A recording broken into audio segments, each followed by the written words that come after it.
Hey, welcome back to InsuranceTestHelp.com. We are working on today just an exam for the health insurance exam. So this is going to be a practice test just for the health insurance exam. I know some people don't always take life and health combined. If you are ever thinking you might sell one and not the other, I do recommend the combo because it's just fewer questions of each one. So you just get it one and done. But if you are just going into the health insurance market, this is one for you where we're just going over health questions. If you are doing life and health, good practice to make sure you got all of those health questions nailed down. And there's a lot of definitions in here that are literally on every insurance exam. So here we go. Okay, getting right into it. What is a key feature of group disability insurance? A, it is a tax deductible to the employee. B, benefits are always tax-free. C, evidence of insurability is usually not required. Or D, only long-term benefits are offered. So think about it. Think about a group of like 500 people. You're probably not going to get evidence of insurability for all 500 in the group. So C is the correct answer. Evidence of insurability is usually not required because group disability policies usually skip individual medical underwriting. So groups usually just can write your name down and you're in. So just remember that could be a really large group. That might be a way to remember it. Obviously, the insurance company is not going to underwrite every single person in the group. The incontestability clause means A, insurer may cancel at any time.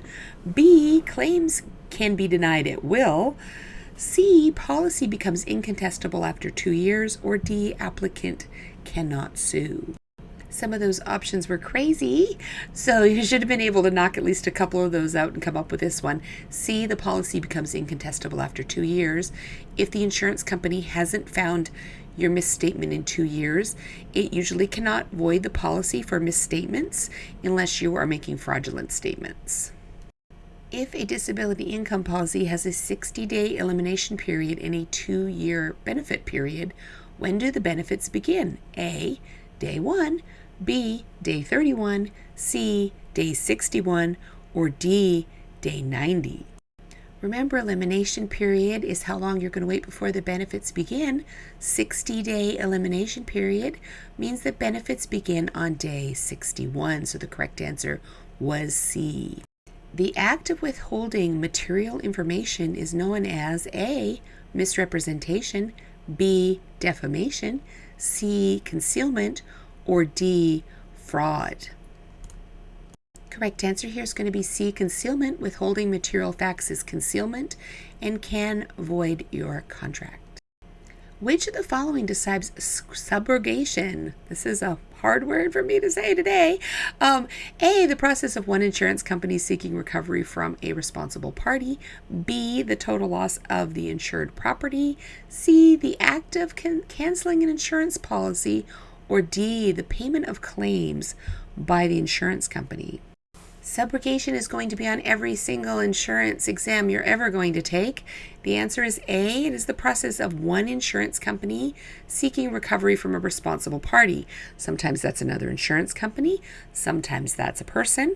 But subrogation is always the insurance company seeking recovery, usually through suing them, from a responsible party. And subrogation will always be on your insurance exam, so make sure you know it. Under COBRA, the insured typically pays what portion of the group premium? A, 0%, B, 50%, C, 100%, or D, 102%. Correct answer here is going to be D, 102%. Doesn't seem fair that we take people who might have lost their jobs and ask them to pay even more than they were paying before. But the 2% is an administrative fee for them allowing you to stay into the group. So COBRA allows insurers to charge 102% of the group premium to include that administration fee. The grace period for individual health insurance policies is A, 7 days for a weekly premium, B, 10 days for a monthly premium, C, 31 days for all other policies, or D, all of the above. Correct answer here is going to be D, all of the above. Remember, different payment modes have different grace periods, 7 days for weekly, 10 days for monthly, and 31 days for other premium modes like annual. You need to know your state specific. Your state may have specific rules that affect grace periods, so make sure you read up on the grace periods for your state in your state specific material. Okay, I had a specific request to do some calculations of the copay, the coinsurance. So let's do a couple of those. If someone had a medical bill of $12,000 with coinsurance of 80/20 and a deductible of $1,000, how much would the insurance company pay of the $12,000 bill? A, $8,800, B, $8,600, C, $10,000, or D, $12,000. You may want to hit pause here and do the calculations so that you have it all nailed down before we move on to the answer. Okay, the correct answer is going to be A, $8,800, and here's how we got there. Step 1, you're going to apply the deductible. Remember, that was $1,000. So you're going to take $12,000 minus the deductible of $1,000. Gives you $11,000 as you move into step 2, where you're going to calculate the coinsurance. You can take that $11,000 times 80%. That's what the insurance company is going to pay. Insurance company pays 80%. Insured pays 20%. So that is how you get it. $11,000 times 80% is $8,800. The insured pays the deductible of $1,000 plus their 20% of the coinsurance. So they are going to pay $3,200, and the insurance company will pay $8,800. So just make sure you understand how those calculations work. This question seems to be on all exams, and I don't know why, but it is, so make sure you know it. Which of the following types of licensee that is solely responsible for offering advice on insurance policies for a fee? A, an agent, B, a broker, C, a counselor, or D, a sub-agent? This is going to be a counselor. See, if you are only advising on insurance policies, you are a counselor. So just make sure you know that. For some reason, they really want you to know that for the exam. What is a free look period? A, trial policy for uninsured individuals. B, a period to compare policies. C, time to cancel a new policy for a full refund. Or D, a time to submit claims. Free look is C. The free look period allows a full refund if canceled within a set time period, usually 10 days for health insurance policies, but make sure you understand your state specifics for this one. Free look is basically just a period to change your mind if you didn't want it, okay? Defamation involves A, misusing premiums, B, lying about competitors, C, falsifying policy benefits, or D, withholding commissions. The correct answer here is going to be B. Defamation is making malicious statements about another insurer or agent. You can't say bad things about your competitors. You can tell them you're better, but you can't tell things that are about your other insurance companies that, make them look badly. So that is defamation, and there are an awful lot of definitions. I know a lot of people want to focus on really some of the specific things of the health insurance. You will do that once you are selling health insurance. But for the exam, understand that you can really do well on this exam knowing the definitions. So if you know all the definitions, all the parts of the policy, all of those things that seem kind of mundane, you really know them, that's going to be a huge chunk of this exam. So make sure that you really do know all of these definitions, even if you're like, I feel like I keep hearing them over and over again. But things like defamation, things like subrogation, things like rebating, things like indemnity, those are all going to be on there. So just make sure you really know the definitions so that not only can you get the right answer, but you can move quickly through the exam because you just know that that's the right answer, okay? It's time for another math one. If someone had a medical bill of $50,000 with coinsurance of 80/20 and a deductible of $5,000 and a max out of pocket of $7,000, how much would the insurance company pay of the $50,000 bill? A, $50,000, B, $40,000, C, $36,000, or D, $43,000. This is one of those read the full question ones. The correct answer is D, $43,000. always read the full question. This did not require any other calculations than knowing that your max out of pocket was $7,000. So if all you have to pay is $7,000, that means the insurance company has to pay the rest. Whether they're paying the $43,000 in this case, or they're paying $143,000. If your max out of pocket is a certain number, that's all you need to know for a question like this. The other ones were just noise to kind of get your brain thinking other things. So just make sure you read the whole question. You understand that yes, if there's certain things we do have to do the calculation, but in this case, no calculation was required.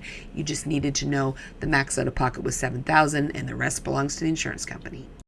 The Fair Credit Reporting Act gives consumers the right to A, sue insurers, B, view and dispute credit information, C, change insurance laws, or D, require lower premiums. And the correct answer here is B. Consumers can view and dispute their information in their credit report, and you will have, when you become an agent, at people asking you for that. So just make sure that for the test, you know that the Fair Credit Reporting Act gives them the right to view and dispute information in their credit report, as you're going to need that as an agent too.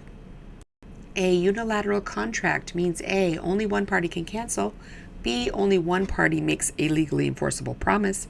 C, the insurer and the insured must agree. Or D, it has no consideration. A unilateral contract, all insurance contracts are unilateral. The correct answer is B, only one party makes a legally enforceable promise, and that is the insurer. The insurance company is the only party bound to act, and that is to pay a claim if you have one. A dental plan offering scheduled coverage means A, unlimited benefits, B, coinsurance only, C, benefits listed by procedure with set dollar limits, or D, everything is covered 100%. Correct answer here is going to be C, benefits listed by procedures with set dollar limits. Scheduled dental plans list fixed payouts per procedure. Disability income insurance is designed to A, replace lost income due to illness or injury, B, pay hospital bills, C, cover dental and vision, or D, pay death benefits. Correct answer here is going to be A, replace lost income due to illness or injury. Disability income replaces income, not medical costs. So just remember that when the word is in there, disability income, short-term disability income, long-term disability income. Income is the key word, so it is to replace your income, not to do anything else. A moral hazard is best described as A, intentional dishonesty, B, poor credit score, C, physical hazard, or D, a risk of accident. Correct answer here is going to be A, intentional dishonesty. Moral hazards relate to your character, like dishonesty or filing false claims. You just have bad morals. That's a good kind of way that I like to remember it. Moral hazard, not so great in the moral department. Under a non-contributory group plan, how many employees must participate? A, 0%, B, 25%, C, 75%, or D, 100%. D is the correct answer. In a non-contributory plan, 100% employees must be covered. You cannot discriminate against people in a non-contributory plan. If you do, then it becomes contributory, not non-contributory, because you have to be eligible for 100% of your employees. You can't just have it for like your executives or something, as a perk. It has to be for everyone. So that would be what you need for a non-contributory plan. Which of the following would make a group ineligible for group insurance? A, 5 employees. B, employer pays 100% of the premium. C, a group formed solely to buy insurance. Or D, employer provides a payroll deduction. So remember, there could be all kinds of groups, right? You can have associations, you can have businesses, but one thing you can't have is a group that is solely formed for buying insurance. So the correct answer here is C. Any groups formed solely for buying insurance are ineligible for group plans. What does insurable interest mean in an insurance policy? A, the insurer's financial risk in a policy, financial stake, in a policyholder's risk. B, the legal right to insure something because the insured would suffer financial loss if damaged. C, the policyholder's ability to increase their coverage at any time. or D, a third party's interest in a property owned by the policyholder. This is one of those general insurance questions about general things with insurance. Everyone has to have an insurable interest to insure something. So you cannot insure something that you do not have an insurable interest in. So B, the legal right to insure something because you would suffer financial loss if damaged. So you can insure obviously your own health. You can insure the life of yourself or the life of someone else. You can insure your house, your car, but you can't go insure your neighbor's house. You can't go insure your neighbor's life, and you can't go insure your neighbor's health because none of those things would affect you if something bad happened. So insurable interest means that you will suffer if there is a loss. So you can obviously insure your own health to protect yourself. What is the primary purpose of co-insurance in major medical policies? A, reduce adverse selection. B, share costs between insurer and insured. C, increase insurer profits. Or D, replace deductibles. Correct answer here is going to be B, share costs between insurer and insured. Co-insurance is the shared responsibility, for example, those 80-20 questions we've been working on, and this prevents overutilization. Can you imagine if everything was covered and everything was free, how many people just roll into the doctor for nothing, right? No copay, no co-insurance, no nothing, just no deductibles, just come on in and get every little ailment, every little boo-boo, every little sore looked at. That is to prevent overutilization. You have to have some skin in the game, so that is your deductible, your copay, and your co-insurance. And the main purpose of co-insurance is to share in the costs. What is rebating? A, charging excessive premiums. B, offering a premium reduction or gift to induce purchase. C, replacing a policy dishonestly. Or D, failing to disclose exclusions. Rebating is going to be on your exam. It's probably going to be in the form of whatever your limit is. Some states have a limit. You can give a little gift, but you have to have it be under a certain amount. So the correct answer is going to be B. Rebating is offering unauthorized inducements to buy insurance. Some states have limits. Some states it's prohibited completely. Some states allow little swag and tchotchkes, like you can give them a pen or you can give them a little water bottle.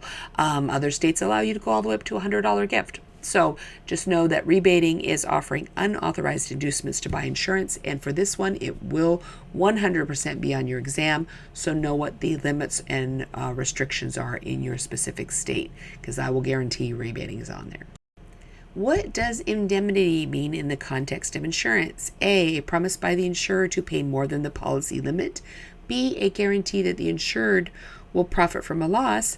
C, compensation for loss or damage, ensuring the insured is restored to their pre-loss position. Or D, an insurance payout that doubles the original amount. Indemnity is the compensation for loss or damage, ensuring the insured is restored to their pre-loss position. So this is making you whole again, not profiting from it, but also not leaving you in worse shape than you were. So indemnity is extremely testable. It's one of those definitions that the insurance test people love. So be sure you know that indemnity means restoring you to your pre-loss position. Who enforces insurance laws at the state level? A, NAIC. B, Commissioner of Insurance. C, Federal Trade Commission. Or D, Medicaid. This is going to be B, Commissioner of Insurance. State insurance departments enforce regulation. Know who the guy in your state, what he's called. In my state, he is a Commissioner of Insurance. He is elected every 4 years. That may be different in your state. Make sure you know exactly what the head of your insurance department is called and how he gets his job. They're often elected officials. That is a highly testable question.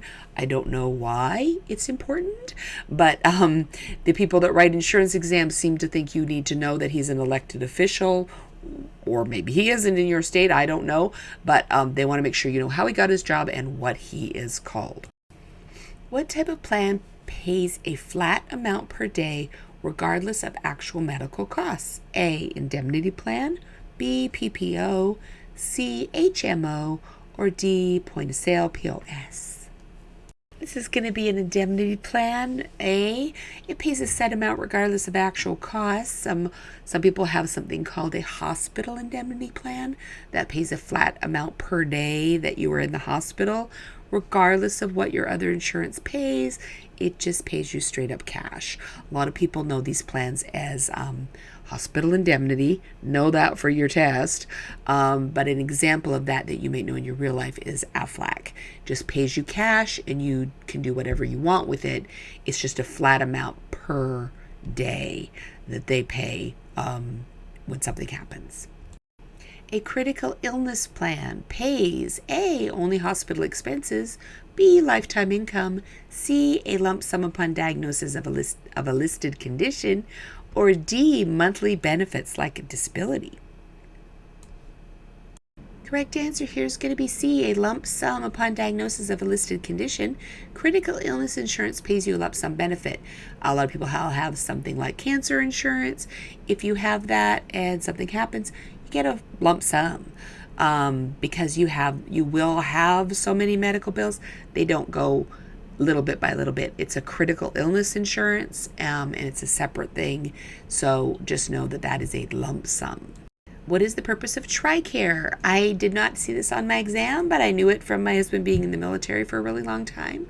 It is A, to help veterans buy insurance, B, to provide coverage for military families, C, to cover mental health, or D, to pay workers' comp. For the health insurance exam, make sure you know the difference between TRICARE and the VA. TRICARE serves active duty and retired military and families.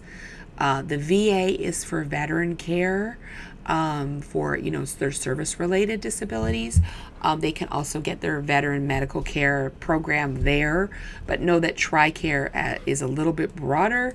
It covers active duty and retired military and families. So if you are an active duty service member and you have a family, your family will be served by the TRICARE policy.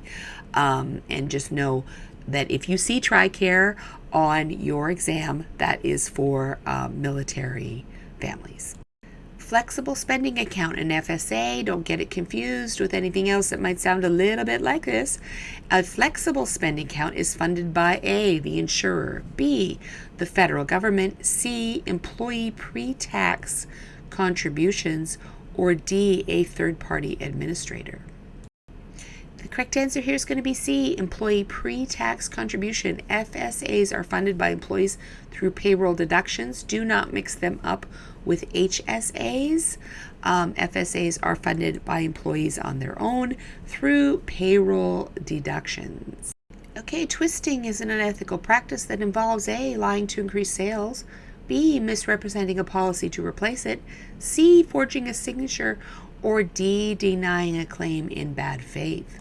Correct answer here is going to be B, misrepresenting a policy to replace it. Twisting is a prohibited practice of replacing a policy using deception. So basically you're convincing someone to get rid of a policy that might actually be better than the one you have, and twisting their ideas and their thinking into buying it. So you cannot do twisting, and there are a lot of these unethical practices that will be highly testable, so make sure that you know all of them.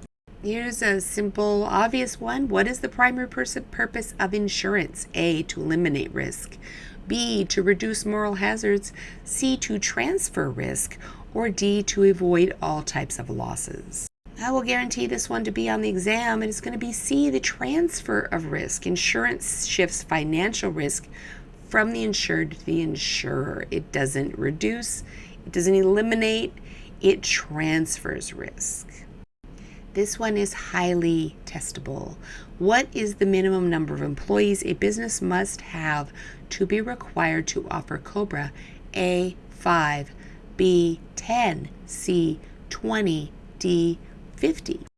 Correct answer here is going to be C. COBRA applies to employers with 20 or more employees, and that is highly testable. Make sure you know the ins and outs of COBRA. There won't be a whole lot of questions on COBRA, but they will be very specific ones, and you don't want to give up an easy one just by not knowing it's 20 employees. Which of the following is not typically covered by basic medical expense insurance? A. Hospital room and board. B. Surgical services. C. Intensive care. Or D. Prescription drugs. Remember that word basic in there. It's going to be D. Prescription drugs are not covered by basic medical plans. I don't know who has these plans, but the insurance test people want to make sure you know all about basic medical plans that nobody has. But in the basic medical plans, they don't cover normally prescription drugs. All of the following are required elements of a legal contract except A. Offer and acceptance, B. Legal purpose, C. Counteroffer, and D. Competent parties. The answer is going to be C. Counteroffer is not part of a contract. A contract requires offer and acceptance, consideration, legal purpose, and competent parties, but not counteroffers. Make sure you know this. This will be on your exam, at least in one question. Usually the question is about consideration.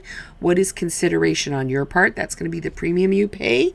The consideration from the insurance company is going to be their promise to pay in the event of a claim. The other question, and I got this on my exam, was one about competent parties. Like, which one of these can you not sell insurance to? Someone who's drunk, someone who's a minor. Like, it'll be a question like that. It'll be someone, they'll try to like a accept question or something like that, but there'll be something about somebody that's under the influence or somebody that's a minor that obviously is not a competent party. So no people who are drunk, no people who are under the influence, no people who are mentally incapacitated, and no minors. Those can be competent parties. So just make sure you really know that for the exam. These are easy ones to get right if you just know them. You don't really have to calculate anything. It's just, yeah, it's that one. So, an easy win for you. Which clause states that the policy and application form the entire contract? A. Entire contract clause, B. Insuring clause, C. Time limit on defenses, or D. Legal action clause. This is going to be A. The entire contract clause. The policy plus the application makes the entire agreement.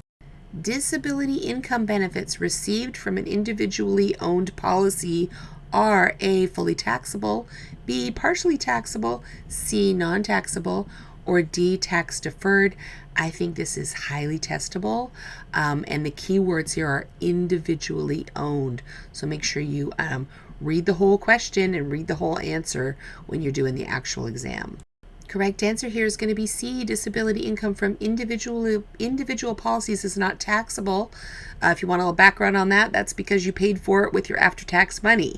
So it is not taxable because you already paid the tax on it once upon a time when you bought the policy.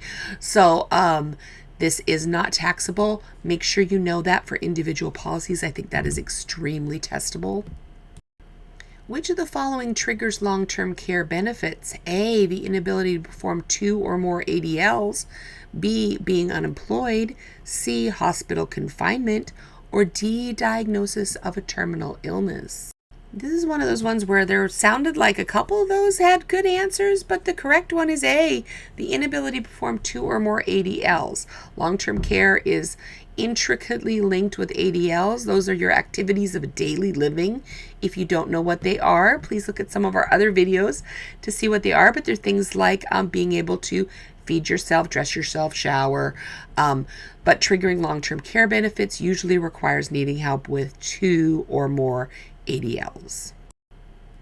The elimination period for Social Security disability is A. 30 days, B. 5 months, C. 6 months, or D. 12 months. This is extremely testable.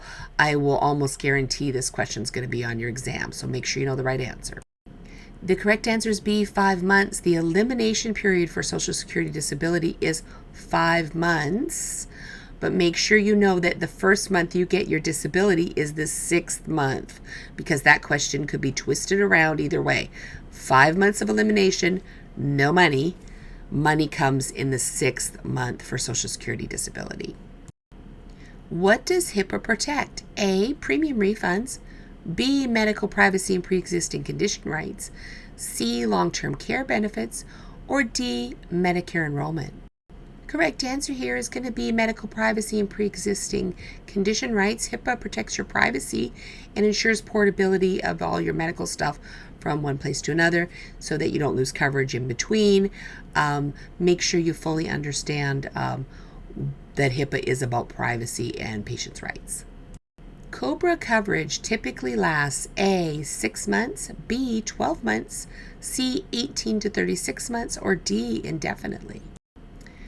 The correct answer is C, 18 to 36 months. COBRA allows extended group coverage after qualifying events. So things like divorce, death of the employee, you lost your job, stuff like that.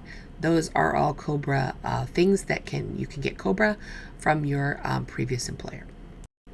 What does an HMO require the insured to select? A specialist physician, B, a gatekeeper or primary care physician, C, an independent adjuster, or D, a PPO representative. Remember, HMOs are a gatekeeper model where the primary care physician determines all of your stuff. He manages and approves your care. So the correct answer is going to be B, gatekeeper or primary care physician.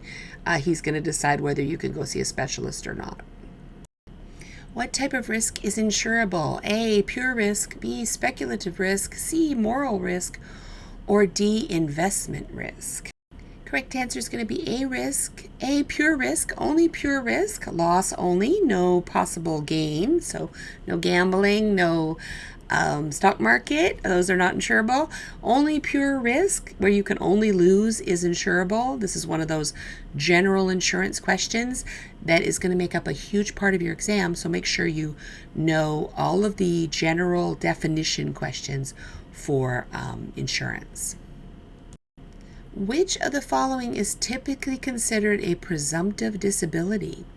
A, inability to work part-time, B, loss or use of one finger, C, a loss of hearing in both ears, or D, mental exhaustion.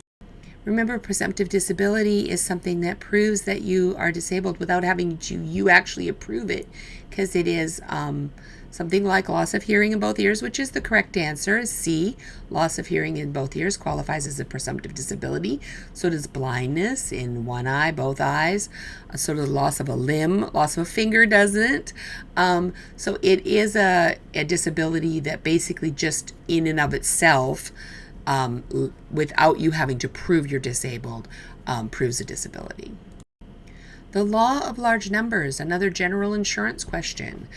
The law of large numbers allows insurers to A, eliminate all risk, B, predict individual losses, C, predict overall group losses, or D, avoid underwriting.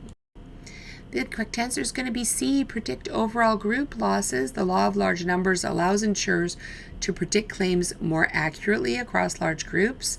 For health insurance, this is something like they know that smokers as a group have more lung-related diseases, right? So the more smokers they have, to prove that, the more accurately they can predict the amount of disease. So law of large numbers is basically just that the larger the group, the more accurate the analysis for loss.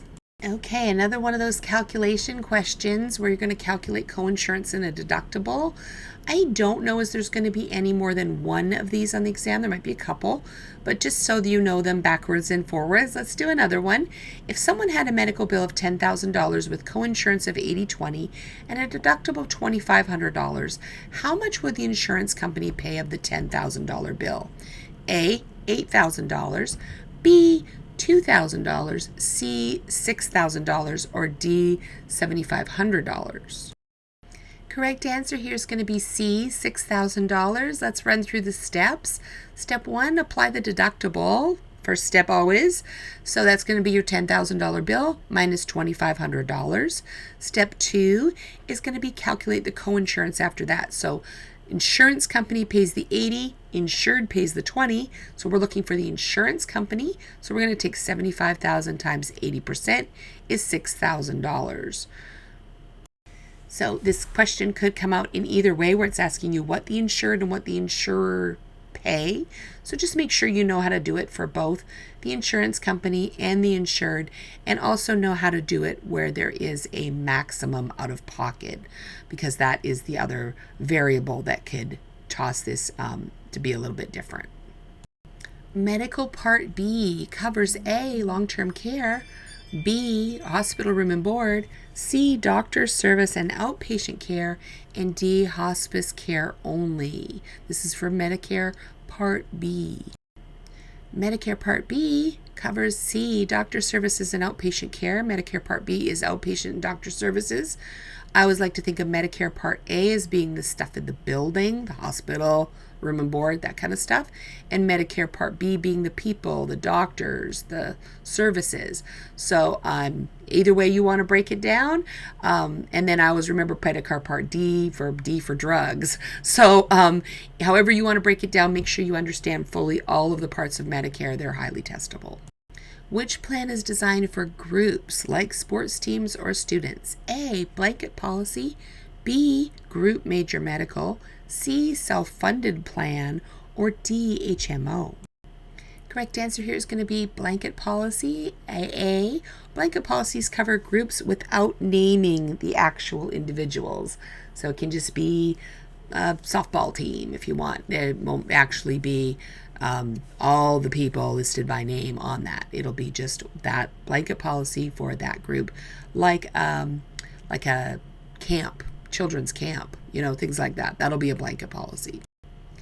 A stop loss limit is A, the point where the insured pays 100%, B, a cap on premium increases, C, the max out-of-pocket expense for the insured, or D, the deductible applied to dependent coverage.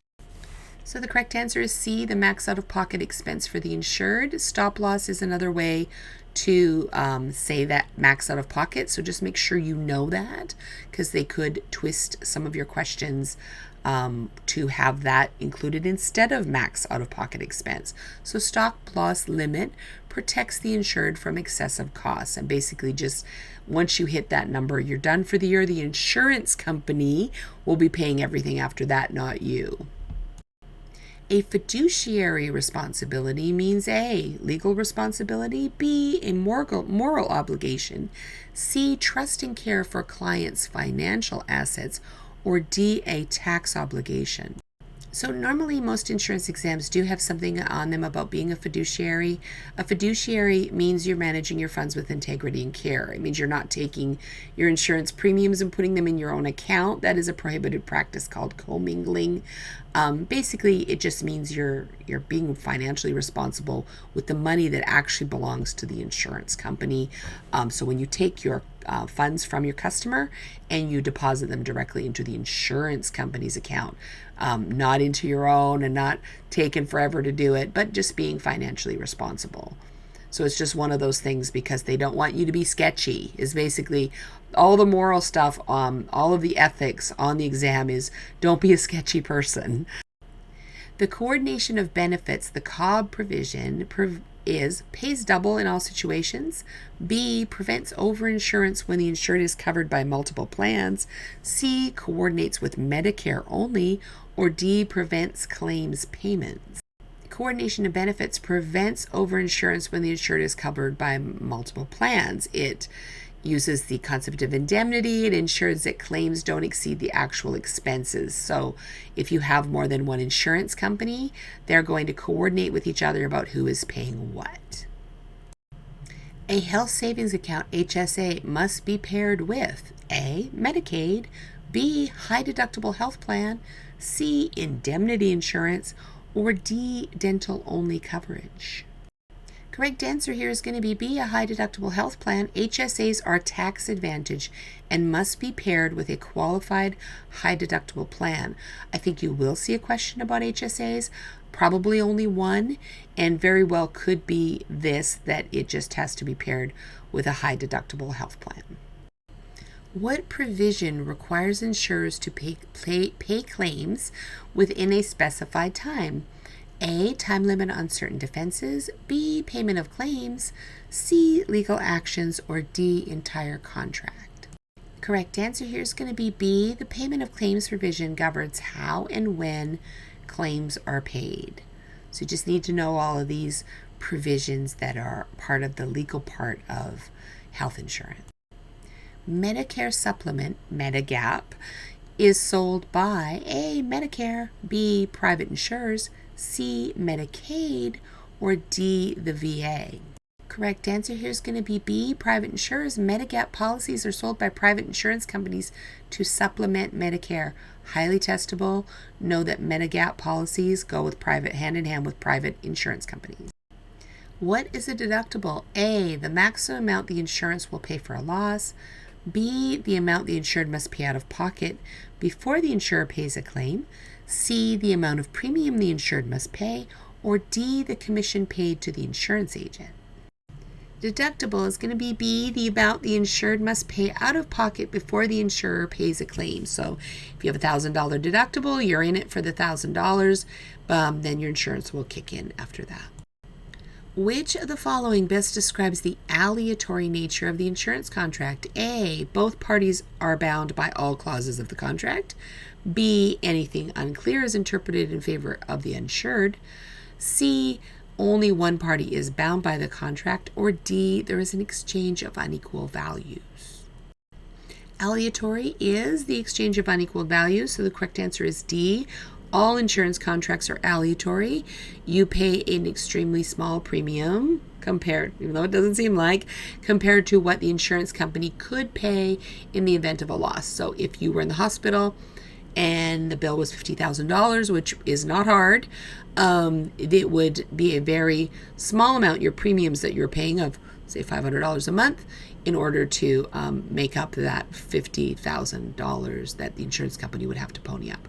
So all insurance companies are aleatory, and this is just one of those definitions that is highly testable, and I would know this one. Which disability rider increases benefits to keep pace with inflation? A. Future increase option. B. Waiver of premium. C. Return of premium. Or D. Cost of living adjustment. Correct answer here is going to be D. Cost of living adjustment. COLA riders increase disability benefits annually to match inflation. So if you have a COLA rider, that is a cost of living adjustment rider. What must an insurer provide to Medicare supplement buyers within 30 days? A. A refund. B. A guide to Medicare supplement insurance. C. An exam. Or D. A Medicaid application. So this one, the correct answer is a buyer's guide must be given to Medicare supplement patients within 30 days of the sale. Everything with Medicare, as far as what you have to do, is kind of easy to remember that you don't want to rip off grandma and be sketchy. So, and grandma needs to be as informed as she possibly can to buy her Medicare, right? Makes sense, right? So everything with elderly people is all about giving them all of the information. So if you don't know the answer on it, just think, what would I want with my grandma? Would I want somebody to tell her all the information? Would I want her to protect her from, being scammed? So those things are pretty easy to think of if you just think of like your own grandparents and protection of the elderly. Which is true about group insurance? A. Evidence of insurability is required. B. The employer receives the master contract. C. Each member receives a separate policy. D. It is not renewable. The correct answer here is going to be B. Employers receive the master policy in group insurance. Employees get certificates. They always want you to know with group insurance that people do not have individual policies. You have one group master policy, and that is the employer gets that. And the other thing, it's also seemed to be part of this question, is that they want you to know that as far as evidence of insurability, with group plans, there, especially group disability plans, there usually is no evidence of insurability. They just insure the whole group. You don't have to go to individual underwriting for each person to get a disability policy like you would for an individual. What part of a health insurance contract specifies the insurer's promise to pay covered claims? A. Consideration clause. B. Insuring clause. C. Conditions. Or D. Entire contract provision. This is going to be B, the insuring clause. This clause spells out the insurer's promise to pay benefits through claims. But make sure you do know exactly all of the parts of a insurance contract. Very important and extremely testable. All right, another calculation question. If someone had a medical bill of $18,000 with co-insurance of $80/20 and a deductible of $2,500, they have already paid $1,200 earlier in the year toward the deductible, and they have a maximum out-of-pocket expense of $7,000. How much would the insurance company pay of the $18,000 bill? Remember, you might want to hit pause here and run the calculation yourself.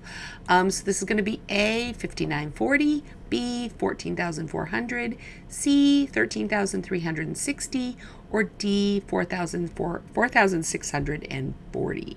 I think you're going to only see a couple of these calculation questions. Just want you to have it so it's just really comfortable for you to work the calculations so you don't get all frazzled. There will be, they give you a piece of scratch paper at the exam, and they also give you a calculator, either a handheld one or one on the computer you can use. So just so you're completely comfortable doing these calculations. Okay, correct answer here is going to be C, 13,360. Let's look at how we mathed that. Step 1, apply the remaining deductible. They've already paid $1,200 of their $2,500, so it's $18,000 minus the $1,300 remaining. Step 2, calculate the coinsurance.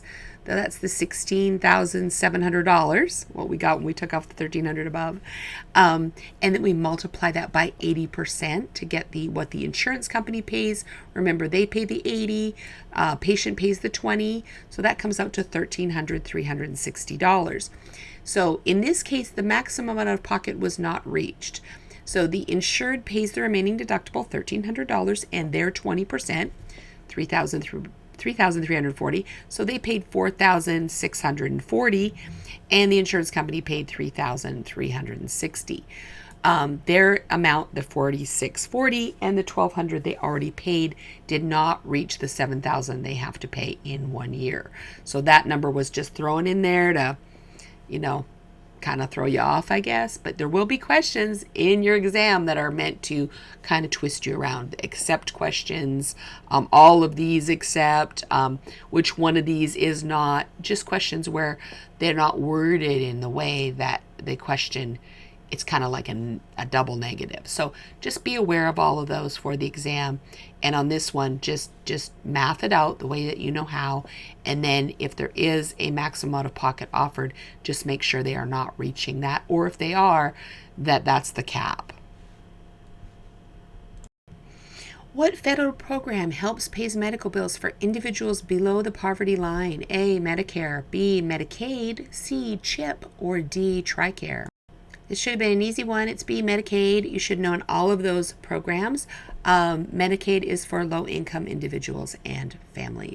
We're at the end. I hope you did awesome on your exam. I hope you feel more prepared, or at least more confident if you already got all of these right, that you're ready to just go smash that exam and come get a job in insurance with me. If you need more help on the definitions, please be sure to download our free PDF we have on all the definitions for the life. It's for the life and health exam, so you can just ignore the life ones if you're only doing health, and just really know those definitions. I really found, for me, it was like a third of the exam. I just knew stuff because I had read through all of those, consideration, alliator, all of those words that you don't use in your regular world, but you're going to use in the insurance world. So get used to those terms, really know them, and that could be the difference between a pass and a fail, just knowing a few of those. Go and watch some of our other videos if you're still working on things. If you have any questions, I love a good comment. This episode is actually a suggestion of one of my subscribers who commented that she wanted something really health specific. So special shout out to her for suggesting this to me and for asking for it to have some of the calculations in there. I love having the subscribers and the feedback more than you could even know. So my best to her and my best to all of you. Good luck on your exams. See you next time.